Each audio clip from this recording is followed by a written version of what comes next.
is plain-spoken and self-effacing. He calls himself an entrepreneur and an opportunist. He has made 40 business acquisitions during his career, building a $125 million manufacturing operation and a collection of banks with more than $1.2 billion in assets. He says he did it without ever having a long-term plan. After Dennis Frandsen graduated from high school in Luck, Wisconsin in 1951, he and a buddy headed for the big city to seek their fortune. The 3M company offered to hire Dennis as an office boy. He decided he could make more money, quote, back in the sticks. With only a chainsaw, a horse to drag felled timber out of the woods, and a stand of hardwood maple on his parents' dairy farm, he started what became Frandsen Corporation, a company with operations in manufacturing, banking, and real estate that now employs about 1,000 people. At first, he sold lumber to nearby manufacturers, especially the Duncan Yo-Yo Company, which had made Luck the yo-yo capital of the world.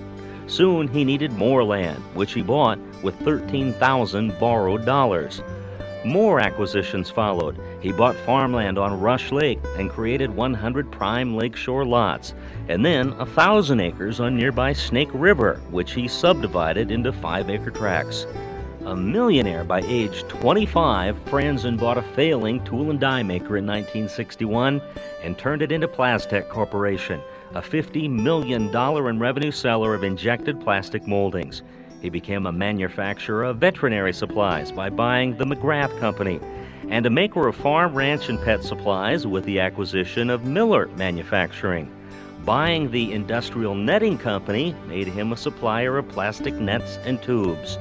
In 1981, Frandsen bought the Luck, Wisconsin Bank, and it became the seed of Frandsen Financial Corporation, which now has 7 banking charters and 31 bank branches in Minnesota and Wisconsin. His guiding principles are simple. He says, "I've always been very careful managing finances. Our bankers have been our friends because we've always made our payments. Our vendors have been our friends because we've never abused them." His retirement plans are equally simple. He and his wife plan to leave 80% of their estate to charity, most of it to the Wisconsin and Minnesota communities where he's already had a significant impact. But for now, he'll keep working.